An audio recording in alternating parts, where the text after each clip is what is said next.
Shot monkey. Don't make me walk backwards. You know I'm accident prone. All right. So a little follow-up. It's in. This, yeah, as far as plug and play is concerned, that's absolutely for the birds. This thing does not whatsoever bolt into where the stock unit goes. Actually, this thing is supposed to be like this. Yeah, like that. Actually. And anyways, it just the ECU is a different size than factory, so it doesn't work. So no dice there. Had to come up with a whole system here to get it installed, but it's in. What I ended up doing, there's absolutely no helpful stuff online on there's actually one other video. I'm lying. There's another video I did find of a guy with a C6, I think it was a turbo Z06, and he had his unit installed. So I did see his, although I kind of vaguely remember him mounting it, the relays in a slightly different way. I ended up using, I made a little bracket back here, the bottom hole for the factory for that guy. I made a little L to kind of extend off of it to run the bottom bolt here through the ECU.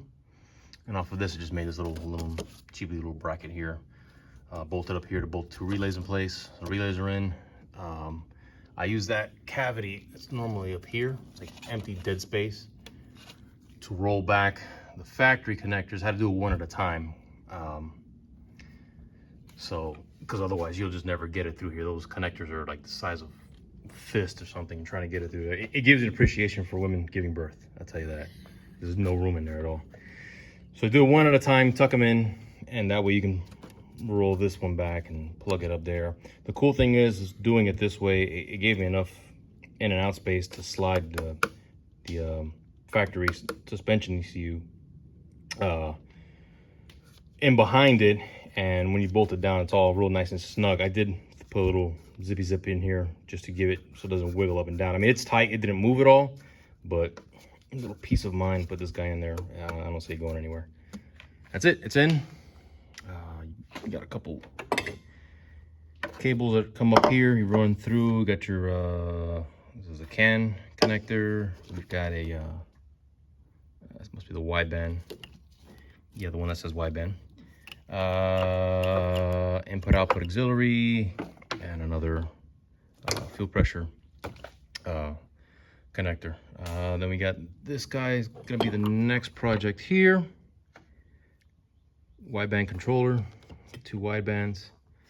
It's a nice little piece. I love the fact that they give you absolutely 0 mounting options whatsoever. It's perfectly flat on all sides, so we'll figure something out with it. It's probably one of those things that pay an extra $5 grand and get a bracket or something. But I did see someone mounted like this under here. It looks to be enough room. I don't know. What I'll probably end up doing is mounting the O2s instead and kind of working backwards so I see how much room I have. And then I'll figure out where to place it. And there's a ton of room, so much room in the C6. Yeah. So we'll do that. It'll be the next kind of big step, but otherwise this guy is in there. If you do it this way, and you tuck the harness and all that good stuff in there, beware of this guy. I had to kind of maneuver the wiring around to give me enough slack so it's not so taut. It's pretty good now, but it's the connector in the bottom of the oil tank there. So just kind of be aware of that guy. But other than that, if you, like I said, you do kind of one connector at a time and tuck them up in here, there's enough room inside there that when you shove them up there, they'll spread out, and there'll be plenty of room, so you can tuck this guy up in there and make this nice and clean. I already fit the fender on. Fender fits good, has clearance, so yeah, we're good to go. Wideband controllers next, and then this is let's see, this is a CAN interface, the tuning interface. Let's see, it's gonna connect to, where is it? Yeah, it's gonna connect to this guy here, and then presumably this will go through the, it's gotta go through the firewall. Yeah, it's gotta go through firewall for that guy, which means this connector, it's like the size of a small child, is gonna have to go through where there's absolutely no room. So yeah, I guess ProEFI is keeping these RS-232 connector people in business, because this stuff went out in the 80s. So cool, great. Get to do that, and that really should be it at that point. Basically done. Once I get the wideband connector controller and get that other guy in there, route this to the other side, find a place to put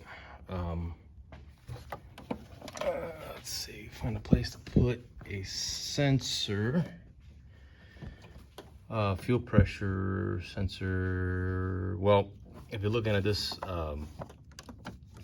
cyborg, you know, looks like an aborted transformer. This was Faster Prom's solution for flex fuel back in, like, you know, 2009. These things first came out. So Dave over there, Dave Steck at DSX, makes a really nice one now. I just, you know, this one, it works.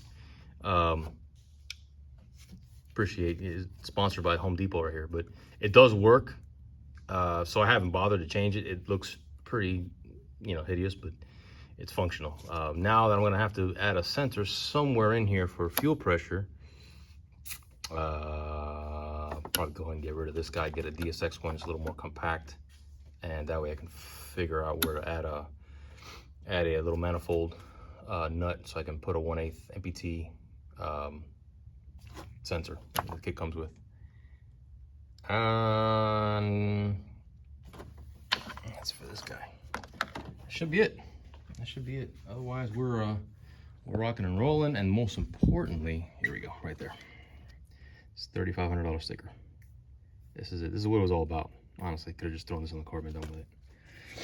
That's all. That's all she wrote. Once the everything else is in there, the controller's in there, I'll take some more pictures and kind of update where it goes. And if the next thumbnail you see is a car on fire, you'll know what happened. See you later.